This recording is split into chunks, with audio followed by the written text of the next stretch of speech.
According to research, in order for a culture to maintain itself for more than 25 years, there must be a fertility rate of 2.11 children per family. With anything less, the culture will decline. Historically, no culture has ever reversed a 1.9 fertility rate. A rate of 1.3, impossible to reverse, because it would take 80 to 100 years to correct itself, and there is no economic model that can sustain a culture during that time. In other words, if two sets of parents each have one child, there are half as many children as parents. If those children have one child, then there are 1/4 as many grandchildren as grandparents. If only 1 million babies are born in 2006, it's hard to have 2 million adults enter the workforce in 2026. As the population shrinks, so does the culture. As of 2007, the fertility rate in France was 1.8, England 1.6, Greece 1.3, Germany 1.3, Italy 1.2, Spain 1.1. Across the entire European Union of 31 countries, the fertility is a mere 1.38. Historical research tells us these numbers are impossible to reverse. In a matter of years, Europe as we know it will cease to exist. Yet the population of Europe is not declining. Why? Immigration. Islamic immigration. Of all population growth in Europe since 1990, 90% has been Islamic immigration. France, 1.8 children per family.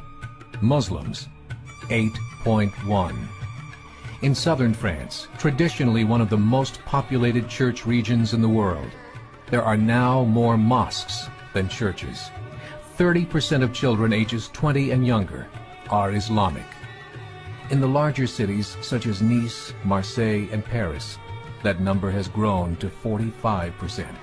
By 2027, 1 in 5 Frenchmen will be Muslim. In just 39 years, France will be an Islamic republic. In the last 30 years, the Muslim population of Great Britain rose from 82,000 to 2.5 million, a 30-fold increase. There are over 1,000 mosques, many of them former churches.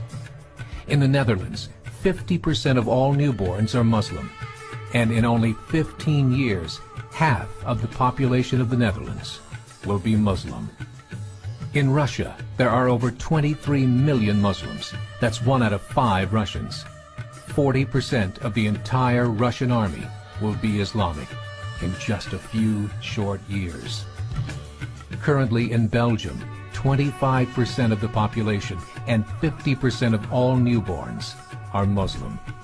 The government of Belgium has stated 1/3 of all European children will be born to Muslim families by 2025, just 17 years away. The German government, the first to talk about this publicly, recently released a statement saying, "The fall in the German population can no longer be stopped. Its downward spiral is no longer reversible. It will be a Muslim state by the year 2050. There are currently 52 million Muslims in Europe. The German government said that number is expected to double in the next 20 years to 104 million. Closer to home, the numbers tell a similar story. Right now, Canada's fertility rate is 1.6, nearly a full point below what is required to sustain a culture. And Islam is now the fastest growing religion. Between 2001 and 2006, Canada's population increased by 1.6 million, 1.2 of those immigration. In the United States, the current fertility rate of American citizens is 1.6. With the influx of the Latino nations, the rate increases to 2.11, the bare minimum required to sustain a culture. In 1970, there were 100,000 Muslims in America. Today, there are over 9 million. The world is changing. It's time to wake up. 3 years ago, a meeting of 24 Islamic organizations was held in Chicago. The transcripts of that meeting showed in detail their plans to evangelize America through journalism, politics, education, and more. They said, we must prepare ourselves for the reality that in 30 years, there will be 50 million Muslims living in America. The world that we live in is not the world in which our children and grandchildren will live. The Catholic Church recently reported that Islam has just surpassed their membership numbers. Some studies show that at Islam's current rate of growth, in 5 to 7 years, it will be the dominant religion of the world.